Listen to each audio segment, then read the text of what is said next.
These are not butter knives. These are actual weapons. They're double-bladed. They have action when you go to open them up. So they're definitely weapons as opposed to just coming in and buying a butter knife at a convenience store because you lost yours. And we realized very quickly the last 15 years that it's not decreasing. It's actually increasing through the city of how many convenience stores are carrying these weapons. Now, city administration has come up with 4 options to address this, ranging from changing business licenses to advocating to the federal government. Allan, which option do you think works? Well, we're cautiously optimistic that we're going to see some progress today. And the first option is the one we're looking at most strongly, is to have knives prohibited from all convenience stores. That will clear the deck. And we think it'll be by far the easiest to enforce. There's no debate about this. It'll be very simple, won't cost a lot of money.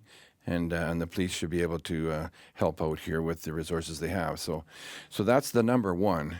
Ultimately, we'd like to see more of these banned, prohibited at the federal level. So we're hoping council will push in that direction too. But that's the longer game. Mm-hmm.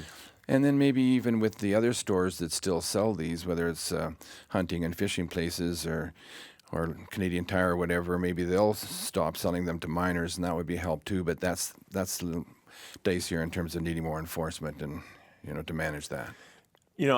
Christy, the argument would be that, people are going to find knives wherever they can get knives, right? If they think they need one or they want one or they have ill intent, right? Aren't knives always available? So it's the accessibility that's super easy. If you're going to purchase one and they're not available at the convenience store, it's going to take some thought. Where am I going to buy this? How am I going to buy this? Mm-hmm. I'm going to go to Cabela's and buy a hunting knife, right? And then you go and buy a hunting knife and away you go hunting. Mm-hmm.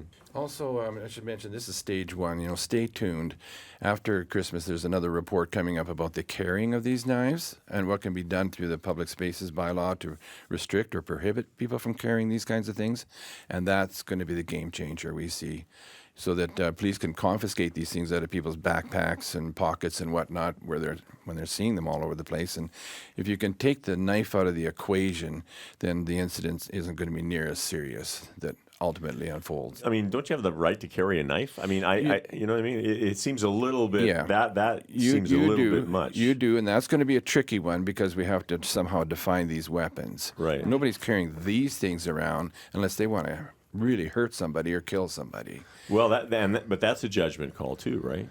Well, until you hold these things and you look at the grips on the handles, the hooks on the blades that have been sharpened on both sides, the levers that are used to quickly open the blades, so when you're in a fight you can quickly attack someone, you realize that these are weapons. They're not designed to do anything else but hurt or kill someone. Now, Christy, in these neighborhoods, was there ever any attempt to talk to the people who are selling these to say, hey, this isn't good for our community?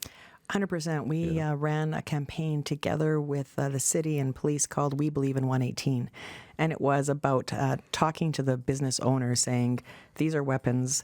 We need you to stop selling them. It's predatory. And, yes, you're making a living, but, this is causing a lot of harm in the community. And unfortunately, some responded, but then the knives came back out, 6-8 months later.